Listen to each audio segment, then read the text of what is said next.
Bakit nga ba ang hirap bitawan kahit alam mong ikaw na lang ang nasasaktan? Masakit kasi kapag sobrang mahal mo, kahit mali na, kumakapit ka pa rin. Kahit alam mong unti-unti ka nang nasasaktan, umaasa ka pa rin na baka magbago. At minsan, nakakalimutan mong ikaw ang kailangan mong alagaan. Pero ito ang totoo, ang pagpapalaya or letting go, hindi ibig sabihin na wala ka ng pagmamahal. Minsan, yun pa nga ang pinakamatapang na paraan ng pagmamahal para sa sarili mo. Kasi deserve mo ring maranasan ang kapayapaan na matagal mo nang hinihintay.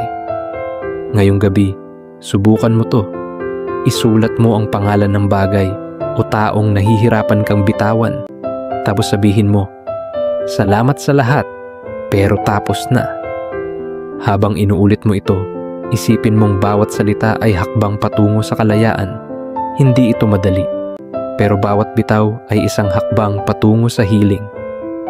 Kung nahihirapan kang mag-let go, follow mo ako. Sabay tayong matutong ang tunay na kalayaan minsan ay nasa pagbitiw. One soul step at a time.